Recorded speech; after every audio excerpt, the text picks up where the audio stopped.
Quando o Masami Kurumada criou os Cavaleiros do Zodíaco, ele fez propositalmente, pegando muita inspiração em materiais shoujo, isto é, materiais mais focados para mulheres, mas que não deixam de ter uma quantidade legal de luta, como por exemplo Rosa de Versalhes. Tanto que o diretor de animação de Cavaleiros do Zodíaco da saga clássica é o mesmo diretor que tinha sido anos antes responsável pela adaptação da saga de Rosa de Versalhes, o mangá de capa e espada que eu simplesmente amo e que é focado no público feminino. E o que ocorre é que é um público tão grande que teve até o momento, quando em sessões de cartas que receberam do Japão, que eles dedicaram somente a responder algumas cartas somente de mulheres que acompanhavam Saint Seiya. E nesse processo, então, natural pegar e criar um spin-off justamente feminino. Eu estou falando de Sentia Show, o spin-off de Cavaleiros do Zodíaco, que chegou a ser lançado completo em 15 volumes aqui no Brasil, que inclusive tem ainda uns extras saindo no Japão para vocês terem ideia, e que ganhou também uma saga de animação, que não completa todo o arco, mas tem umas coisinhas interessantes. Então vamos lá, eu sou o Luiz, bem-vindos ao Monstros e Aventuras. No nosso O que é Cavaleiros do Zodíaco, vamos falar o que é Sentia Show.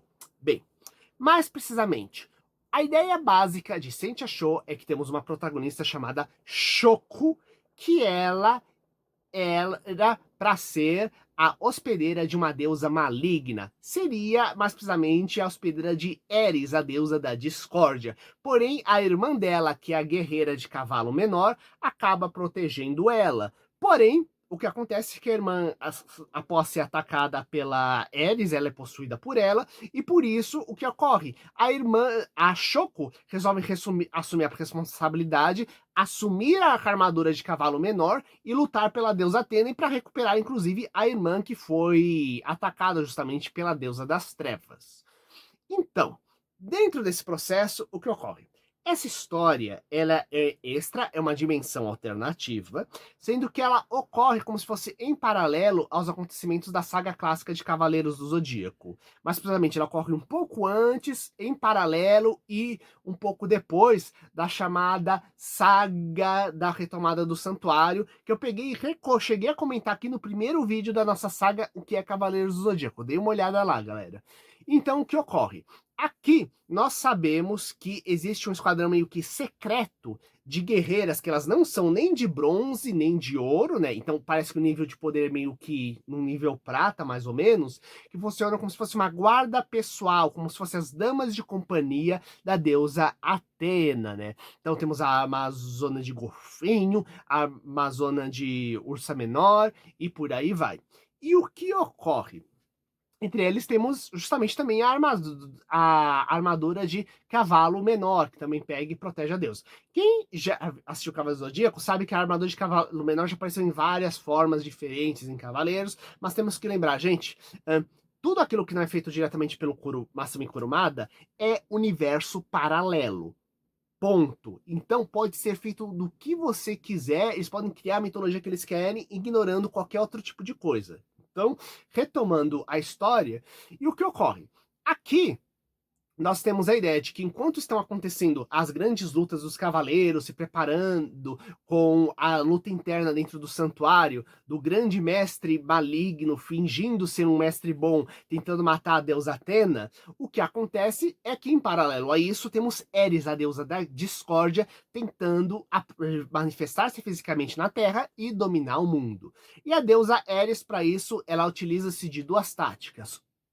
E ela tem a chamada Sementes das Trevas, lembra até o nome de um dos elementos de Digimon, né?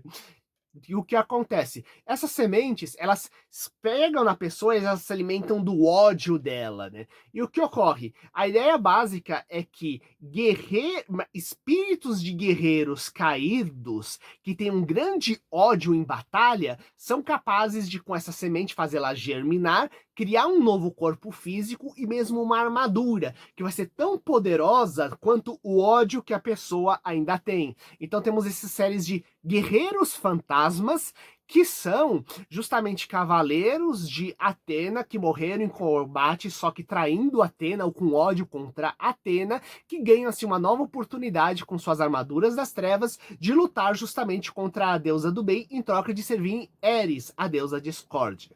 E a outra técnica que a deusa tem, e a deusa do mal tem, outro exército que ela tem são as dríades, que inclusive elas chamam a Eris de mãe, o que dá a entender realmente de que elas são quase como filhas, ou pelo menos criações artificiais da Eris, né?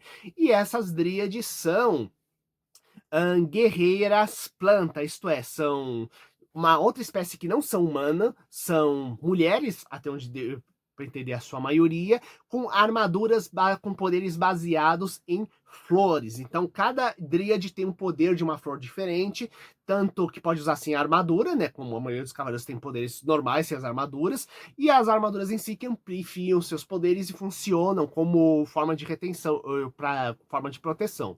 Sendo que, é claro, nós temos o tempo todo uma certa rixa entre as dríades, né, que não confiam e não gostam dos seres humanos, e os fantasmas, que são puramente lá por vingança e não querem saber daquelas guerreiras plantas que estão lá servindo por outro motivo a Eris, né?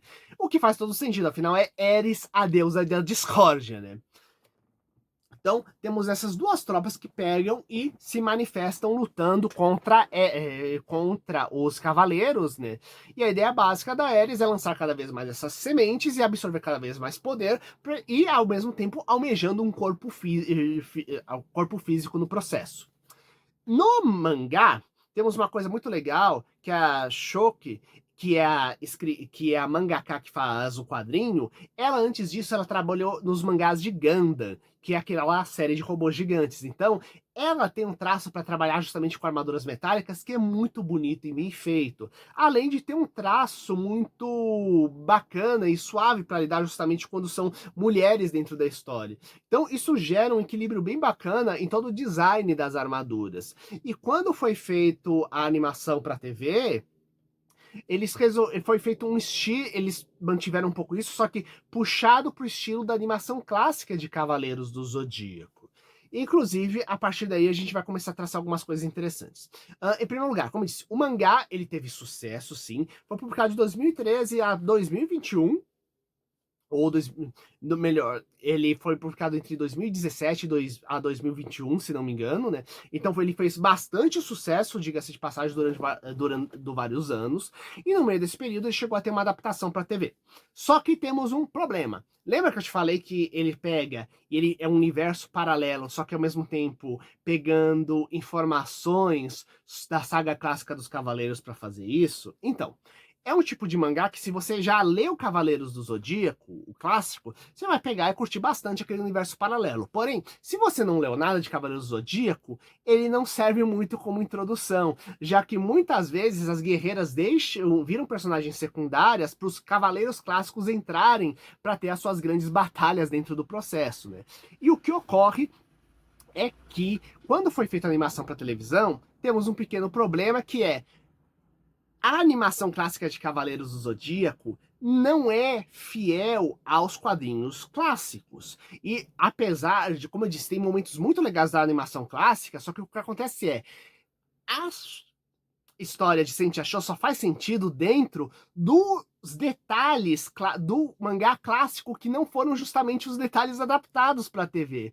Então, isso acaba gerando certa confusão na hora de pegar e fazer e estruturar a série. Acabam virando uma série de só 10 episódios, adaptando só um arco do mangá, mas acaba sendo pelo menos uma coisinha assim, se você já é assinatura de um sistema que possua os 10 episódios lá, é uma coisa legal para você rever de novas formas batalhas dos cavaleiros clássicos. Além disso, é bacaninha você pegar e ver a deusa Ares de nova forma.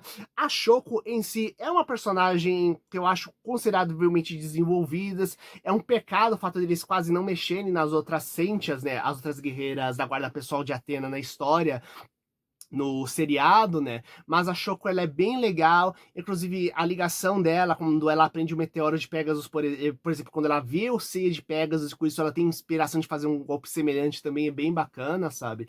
Então é bem legal essas conexões que eles acabam fazendo na história. Então, como eu disse, né, acaba sendo uma coisa meio fechadinha, eles acabaram fazendo fazendo umas misturas para fazer meio que fechadinho esses 10 episódios com um arco de história pequenininho, né, que acaba sendo divertido. Tem um gancho no final, justamente depois da última música de encerramento, mostrando o Ares, o deus da guerra, aparecendo, né, porque justamente o próximo arco nos quadrinhos seria Ares trazendo toda a família dos deuses das trevas dela, com Phobos, Deimos, Ares, para pegar e trazer a grande batalha, né? Só que o que ocorre é que justamente esse material acabou não sendo adaptado porque não teve grande sucesso o seriado de animação. E eu já falei por quê, porque tem várias coisas que ficam confusas se você pega e é um fã desavisado que quase não assistiu Cavaleiros do Zodíaco, sabe? Então, mas por outro lado, como eu disse, o mangá ele é completo em 15 edições e existe atualmente, né, Saint Maria, que é um mangá novo focado para o público feminino que vai ser lançado em 2025, né? E que vai trazer um ramo totalmente distinto, tecnicamente sem correlações com o que a gente achou, e estamos aguardando para saber exatamente o que vai ser esse material. E o próximo vídeo, já dando um pequeno spoiler para vocês da saga de Cavaleiro Zodíaco, vai ser de uma coisa que muita gente ama e até hoje torce para ter uma nova temporada. Então preparem-se para um super vídeo de Lost Canvas em breve aqui no canal.